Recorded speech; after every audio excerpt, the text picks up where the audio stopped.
WikiLeaks. So you know that WikiLeaks exposed the DNC for the rigging of the 2016 primary, and so we've been talking about that nonstop ever since. Oh, no one's talked about it.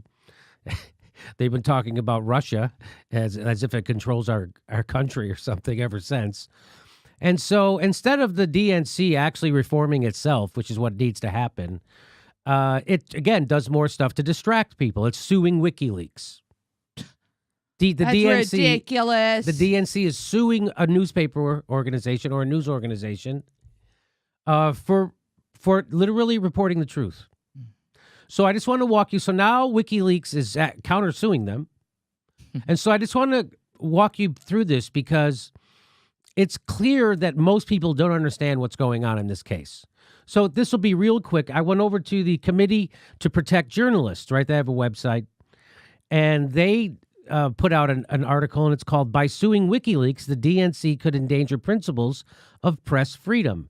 And it's written by Avi Asher Shapiro, U.S. correspondent for the Committee to Protect Journalists.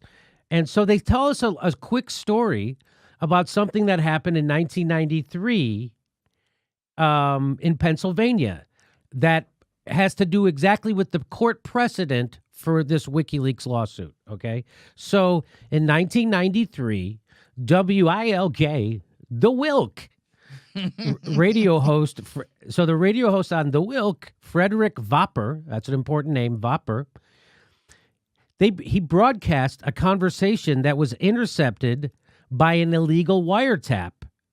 So somebody illegally wiretapped these two people. They took the recording of that illegal wiretap, sent it to the radio station, and the radio station then aired it. And it was a conversation in which two teacher union officials discussed violent negotiating tactics. Now, that recording was made illegally, but it was still allowed as evidence. But it was still okay for the radio station to air it because they didn't get it illegally. So you got that? So the officials, those two officials, the two union officials that were outed by the recording, they sued Vopper, the DJ, the host, arguing that he should be liable for the illegal wiretap that captured their comments. But the Supreme Court disagreed. As Justice John Paul Stevens wrote in the Bartnicki versus Vopper decision, quote, "A stranger's illegal conduct does not suffice to remove the First Amendment shield from speech about a matter of public concern." So just because somebody got this information illegally doesn't mean that a news organization can't now reveal this information because it's in the public interest. Wow, that's big. Or it's a matter of public concern. That's the Supreme Court saying that. And that was all the way back in 1993. So this sets a precedent, but it's also a precedent that was also set by the Pentagon Papers. So now jumping ahead, in April, the Democratic National Committee, the governing body of the WikiLeaks Democratic Party, announced that it was suing WikiLeaks and Julian Assange, along with a number of other defendants, including the Trump campaign and Russian operatives, for their alleged involvement in the theft and dissemination of DNC computer files during the 2016 election. On its surface, the DNC's argument seems to fly in the face of the Supreme Court's precedent in Bartnicki versus Vopper, the case I just told you about. That publishers, people who publish, are not responsible for the illegal acts of their sources. Just like if you saw The Post, the movie The Post, where, who's the actress? Tom Hanks and Meryl Streep. Meryl Streep plays the publisher of The Post. And so it's her they're going to throw in jail, or that's what they were fearing. And so by her, so she went ahead and published, and the movie makes the point that it was courageous of her to do it because she was then putting herself on the line. That's what the movie says. And so publishers are not responsible. Even though those papers might have been gotten illegally, it was okay to publish because you're a publisher, not a person who stole the information. So you didn't commit the illegal act. Plus, the information is of public concern. So in that Supreme Court case, publishers are not responsible for the illegal acts of their sources. So she was playing the role of Kay Graham, the publisher. Yes. Okay. Meryl Streep was playing the yes. It also goes against press freedom. The lawsuit from the DNC. It goes against press freedom precedents going back to the Pentagon Papers, which I just talked about, and contains arguments that could make it more difficult for reporters to do their jobs, or that foreign governments could use against U.S. journalists working abroad. First Amendment experts told the Center for Protecting Journalists. I'm unhappy. This is a great quote.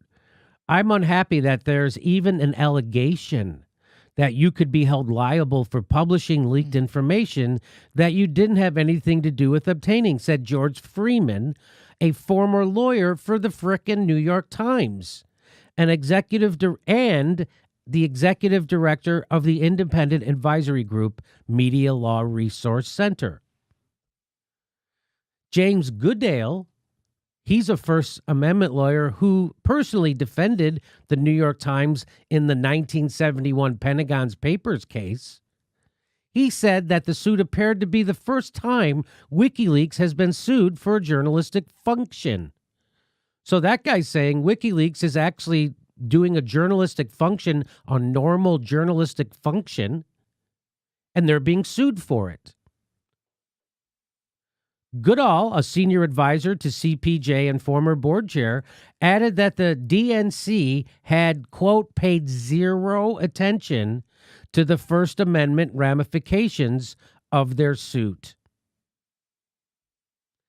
David Brallo, an attorney with The Intercept, added, quote, it's hard to see many of WikiLeaks' activities as being different than other news organizations' actions when it receives important information, talks to sources, and decides what to publish. The First Amendment protects all speakers, not simply a special class of speaker. So what this guy is saying, this attorney for The Intercept, he's saying that WikiLeaks activities are exactly the same. They appear to be exactly the same as the activities of any other news organization in the similar situations. That's what he's saying. And that if you don't give this First Amendment protection to WikiLeaks, then that's dangerous because you're just giving it to a special class of speaker. When it's not, it protects all speakers, and WikiLeaks and Julian Assange fall under all speakers. So it goes on. The DNC lawsuit claims that Assange harbored animosity towards Clinton. I see a lot of people in a lot of comments of a lot of videos from my show and other shows. I do read comments all the time. I see them saying things that reveal they have no idea what they're talking about. I remember Cenk Uygur famously went on a tirade saying that every editor of every major newspaper in a news organization in the country should be fired because they're not informing the people about the Iraq War. And that most people, even after the Iraq War, a year or two after the Iraq War started, thought that Saddam had WMDs. And he was saying that's a failure of the news or agencies in America. That's a failure that people, and I agree with them, and I also think this is a failure that people have no idea what's actually the law or what's happening in the Julian Assange case. They have no idea. They just hear these wild, sweeping smears and ad hominem attacks against Julian Assange, but they'll never say, or they'll say stupid stuff like this. The DNC lawsuit claims that Assange harbored animosity towards Clinton, was in touch with the Trump campaign, and timed the release of the documents to harm the Clinton campaign. So they're saying that Julian Assange harbored animosity towards Hillary Clinton and then was in touch with the Trump campaign and timed the release of his documents to harm the Clinton campaign. And what you're supposed to say back to that is, so the effing what? So that's like saying Rachel Maddow harbors animosity towards the Trump campaign, which she does. She's in touch with the Clinton campaign, which they are. And they timed releases of documents to hurt the Trump campaign, which they, remember she had Trump's tax releases. Remember that? I got him. So every one of those things could apply to almost any journalist. So what they're doing is they're criminalizing journalists having a point of view. That's what the DNC lawsuit is trying to do, and that's what the argument and so you hear this repeated back. When I say hear it, I see it in comments under videos that I do, videos that other people, lefty shows do on YouTube. I see the people, they have they repeat this stuff.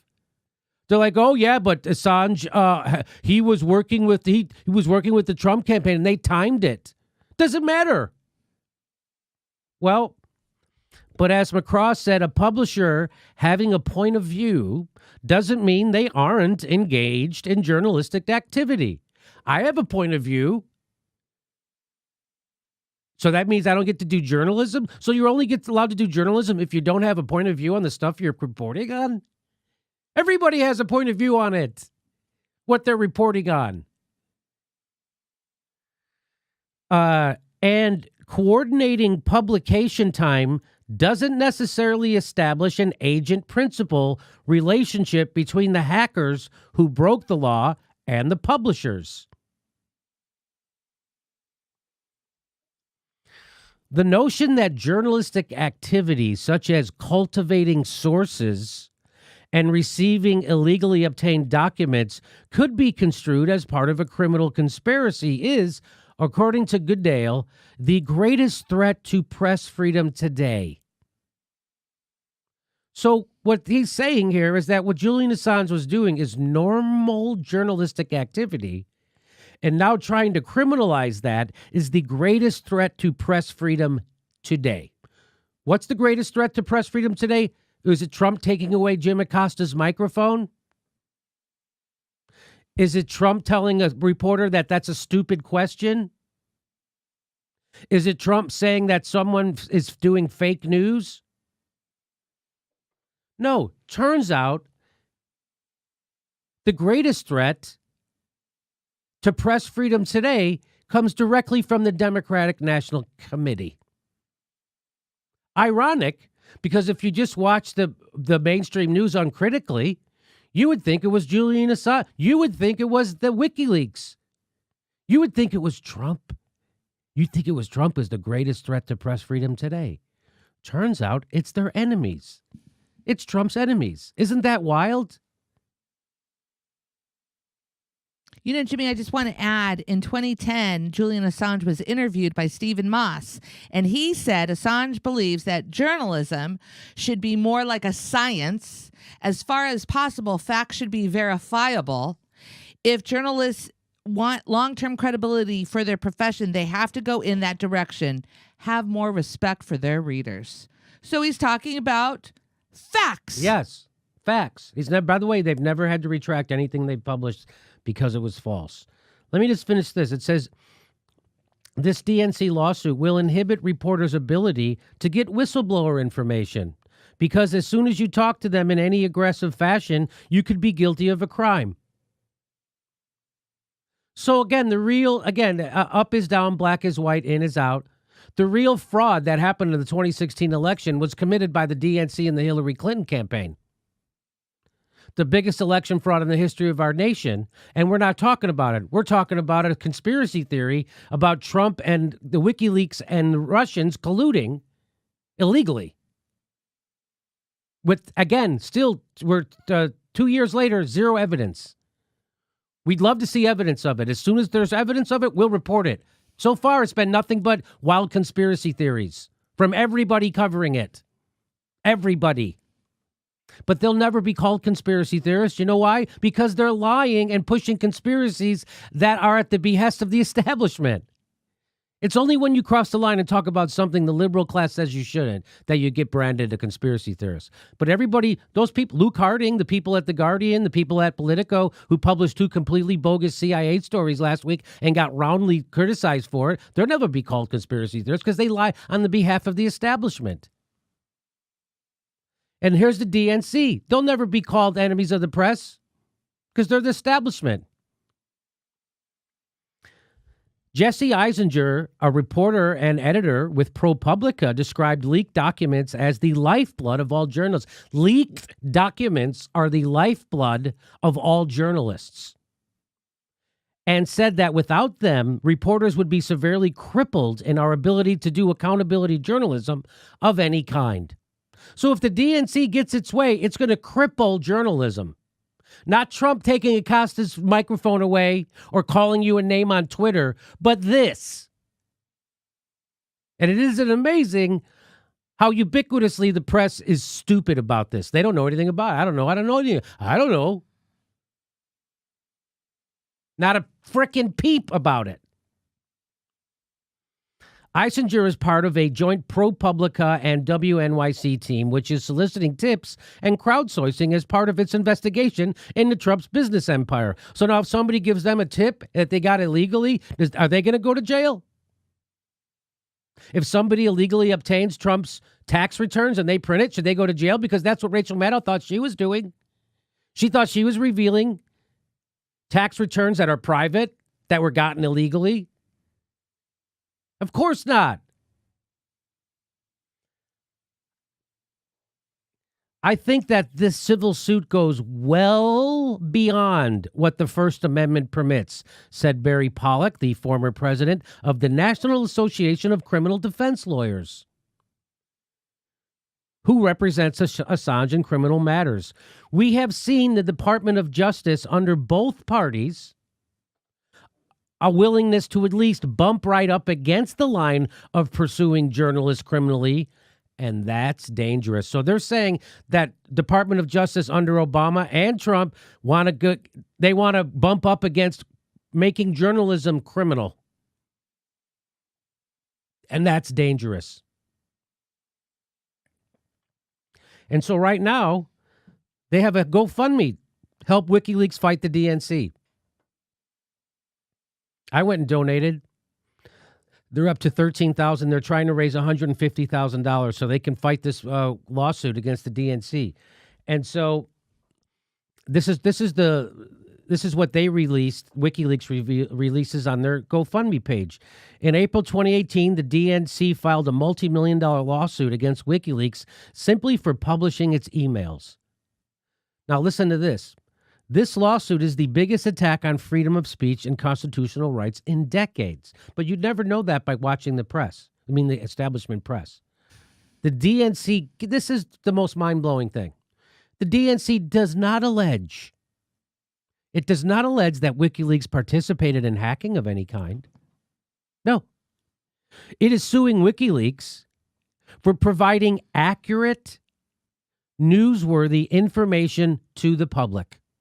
That's what they're suing for. That's what they're alleging WikiLeaks to have done. What are you doing running around spreading the truth? That's what they're saying WikiLeaks did. The emails published by WikiLeaks reveal that the Clinton campaign worked with the DNC to rig the primary election and to engage in an elaborate money laundering schemes. Yes, they did. Remember how they said that they were raising all the money for, when George Clooney shows up at a $300,000 a plate dinner, and he defends it by saying most of that money's going to down ballot senators and congressmen so they can, that wasn't happening. That was a lie. All that money was going to the Clinton campaign. Astonishingly, the DNC claims that the emails of its political operatives are trade secrets. As if the DNC's rigging efforts were the equivalent to the secret formula for Coca-Cola. So their trade secrets were ways on how to cheat in the primary. That's their trade secrets on ways to cheat. With this suit, the DNC has become a press freedom predator, attempting to abuse trade secret law to suppress public understanding. Should rewind that and listen to it a couple more times because that's solid. The DNC has become a press freedom predator. Not Trump. Not him because he's messing with Jim Acosta, the grandstander that he is. No. Senior Democrats from Donna Brazile to Senator Elizabeth Warren agree that the primary was rigged by the DNC. We know that. We have video of them admitting it. The top 5 officers at the DNC, including its president, Debbie Wasserman Schultz, all had to resign over the issue. The DNC, and then the DNC has the balls to sue the people who revealed that. That's what's happening right now.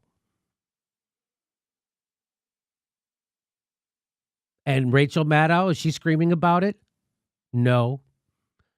Is Chris Hayes talking about the threat to press freedom? No. Is fake tough guy Lawrence O'Donnell up giving you a tough chin and a pursed lip over this? Because no. I guarantee you he's cheering on the prosecution of Julian Assange. How about your other MSNBC wannabe lefty YouTube shows? What? How are they? Huh? So the DNC might argue that it can sue the Trump campaign or even the alleged leakers. What it cannot be permitted to do is sue the publisher who revealed its improper conduct. James Goodall, the First Amendment lawyer who defended the New York Times, so this is that guy we showed you before, he said the DNC paid zero attention to the First Amendment ramifications of their suit. The Committee to Protect Journalists warned by suing Wikileaks, DNC could endanger principles of press freedom. The Democratic National Committee has billionaire backers to be able to fight the lawsuit in court for years. WikiLeaks, in contrast, is an award-winning small publisher entirely funded by its readers. This is a David and Goliath struggle, but as history shows, you should never bet against WikiLeaks. Why? Because in the 12 years since it was founded, it has never lost a court case, and it has never retracted a publication. So I think this is a really important story, and the fact that people who consider themselves on the left have gone along with the propaganda and smear. You can have disagreements with how with anybody. You could have disagreements with anybody about how anything they do. What you can't do is say that person's not a journalist, smear them as a traitor, and then advocate for their imprisonment with actually no evidence or idea of what you're talking about. So it's really disheartening to see not only the establishment they always talk about you always like to hear the establishment say, oh, those people, those right wingers, those blue collar workers who voted for Republicans, why do they keep voting against their own interests?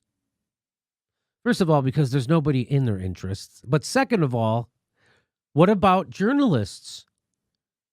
This is in your interest to stand up for Julian Assange, and you're not.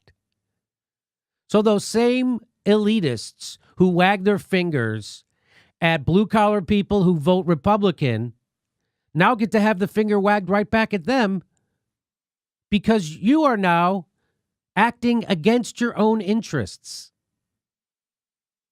So if you're not publicly supporting Julian Assange, you're a tool. If you're a journalist, you're a dupe. You're what they call a useful idiot. You're all those things.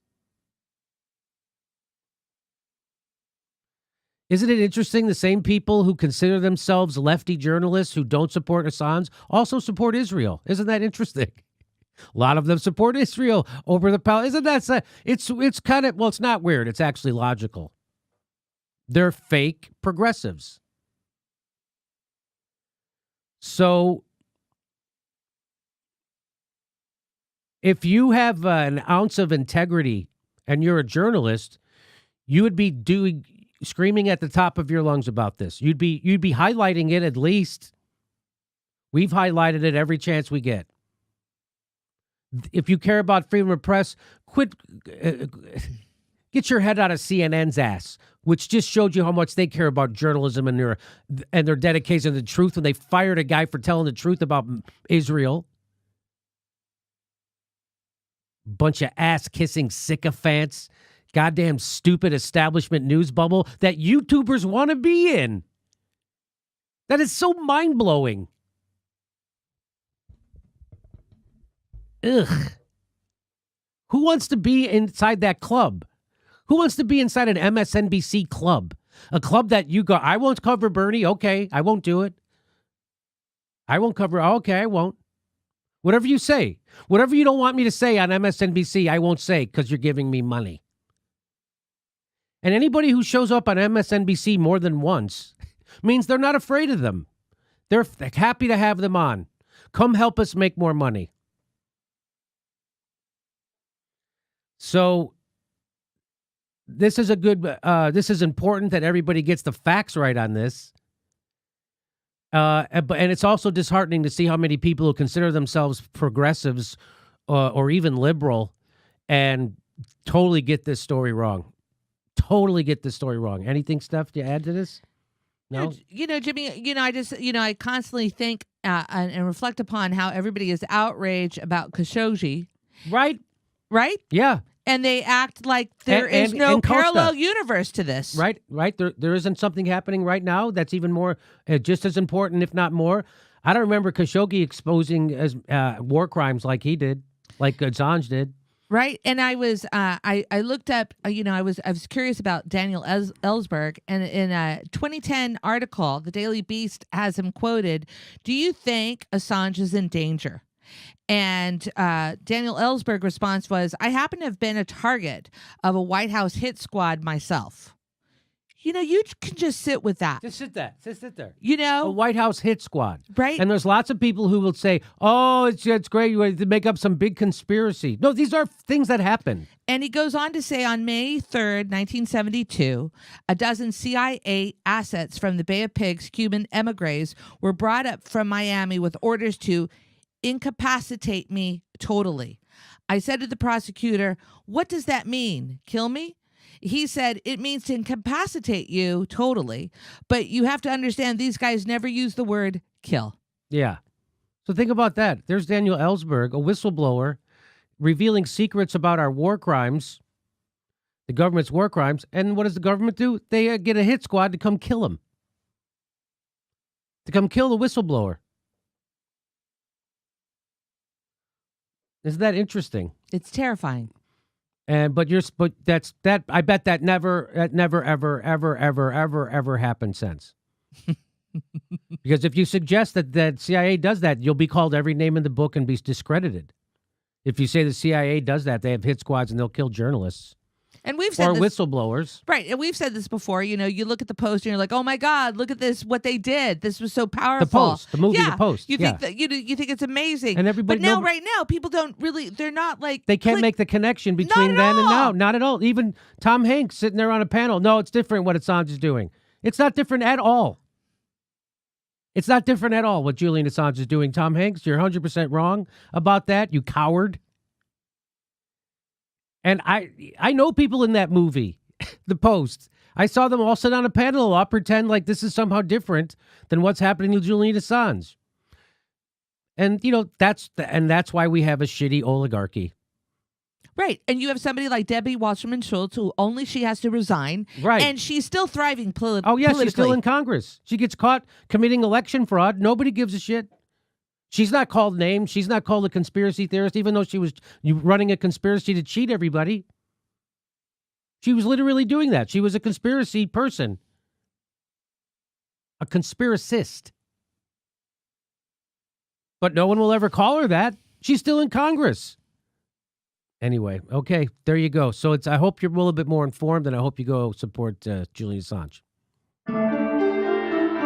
Our next live Jimmy Dore show is February 1st in Burbank, California. Go to jimmydorcomedy.com for a list of all our live shows, and please become a premium member if you can. Become a patron. It's the way we support this show because they're coming at us, and we give you bonus. We give you hours of bonus material every week. Check it out. Become a patron. And if you can, make sure you're still subscribed. They unsubscribe people every day. I know it sounds crazy. It only takes a second. Please make sure and click that bell when you subscribe so they'll send you a notice when we